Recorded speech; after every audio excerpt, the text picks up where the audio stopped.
Good morning, Dave. It is so nice to have you on Holly's Hot Wedding Tips. What a delight to have a fabulous photographer here. Will you tell me some of the hottest tips on hiring a wedding photographer?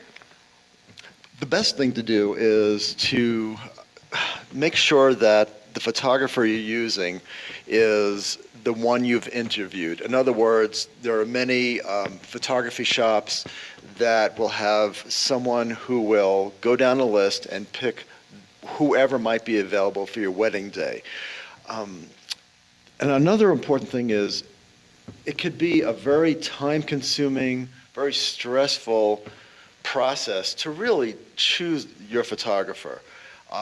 There is a really easy solution to that. There is a clearinghouse called the Professional Photographers of America, and what they offer is a certification program, not unlike doctors and lawyers.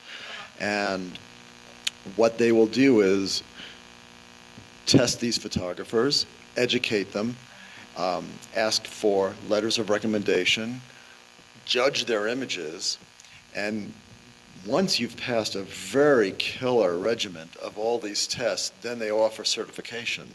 And you must recertify it used to be every 5 years, now it's every 3 years. Not easy. Continuing education. Will just any certified pro photographer do the job guaranteed?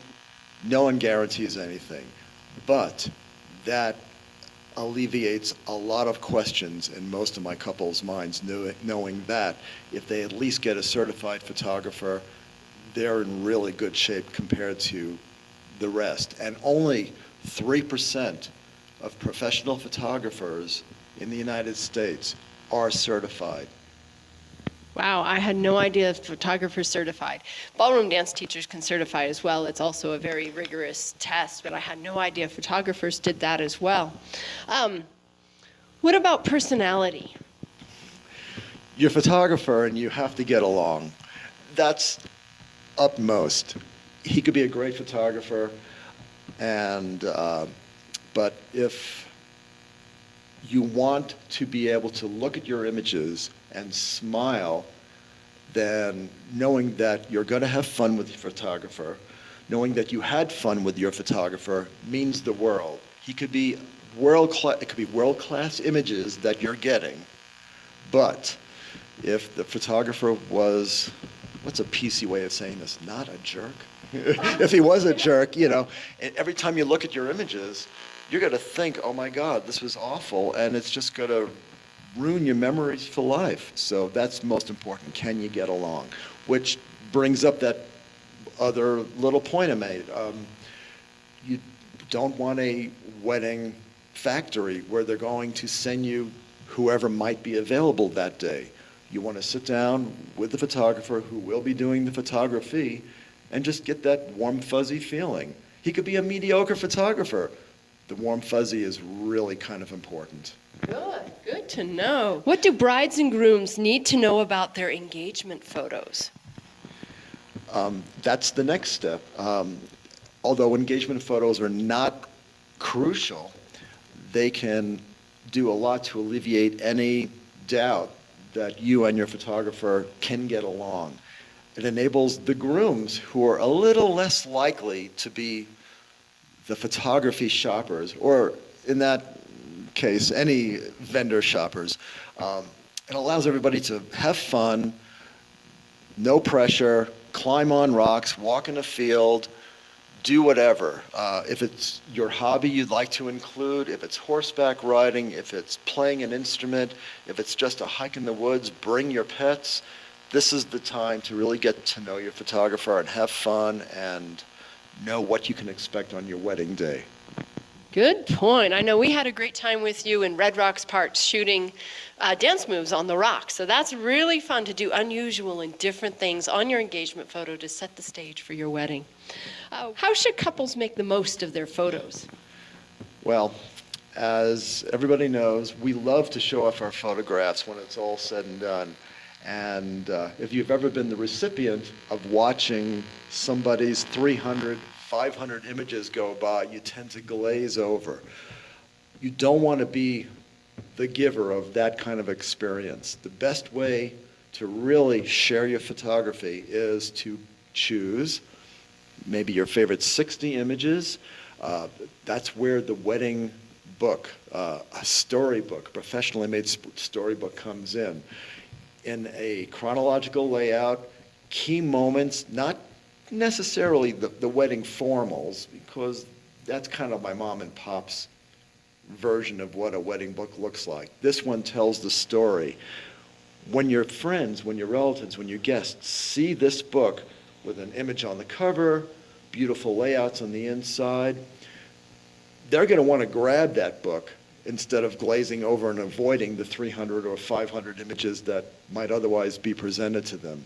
It's that, I guess, extends the fun of the wedding day, and it just keeps you happy, keeps them happy. That is just outstanding. I know I use my wedding book as a tabletop, always open, and I flip a different page, so every day I have a different image up. Very fun way to use the wedding book. What common mistakes do you see couples making with their wedding photography?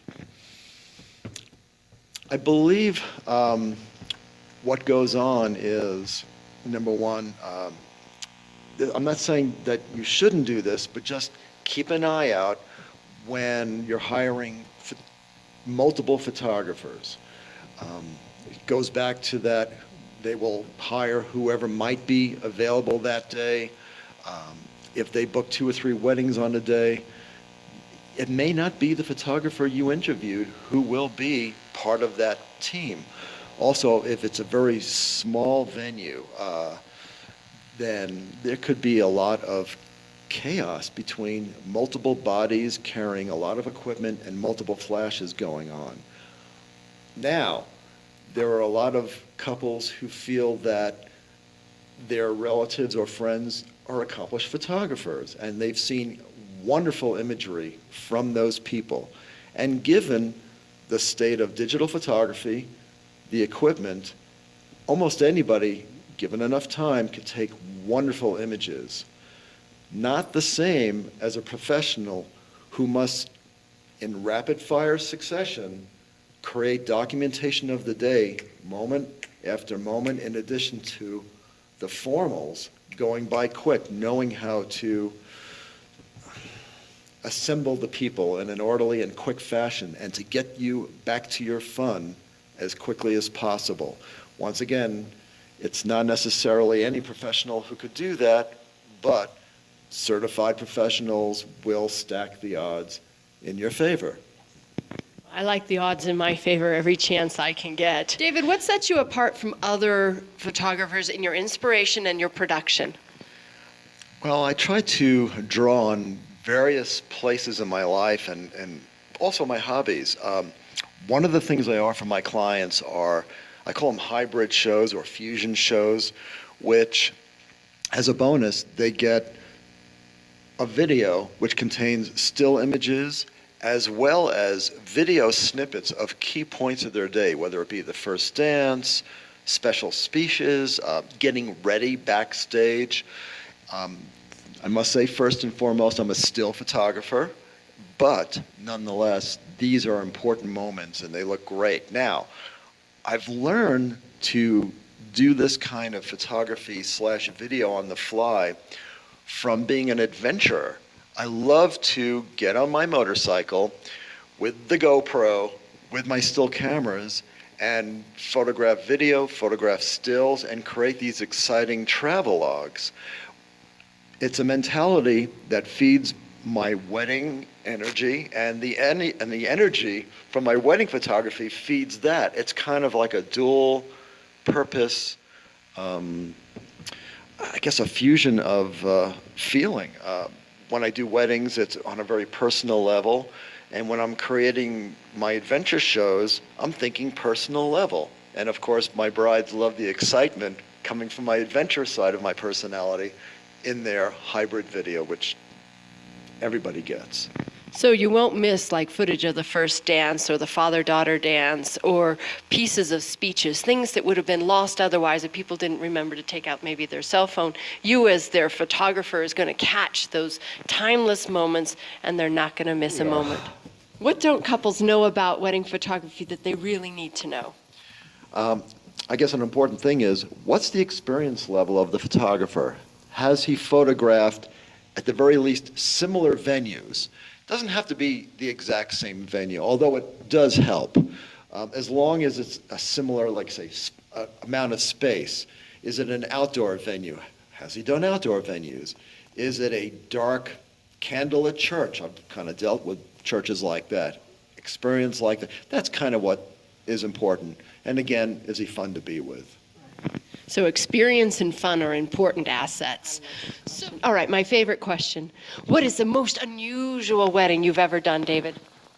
Oh, that's easy. I did a number of Renaissance weddings, and the one I remember most was up in Arvada, a beautiful venue, the Arvada Arts Center, and I remember papier-mâché castles, literally large ones along the walls, paintings, a castle cake, all the guests, kings and queens and, Excalibur, the sword, and oh, it was fabulous.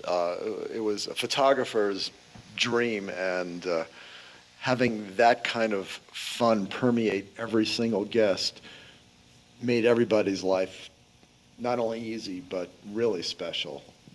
Outstanding. And what's the most memorable? Wow. Early on, I remember it was a mountaintop wedding. It was at the top of Mount Evans. Mount Evans is a 14,000-foot hike here in Colorado.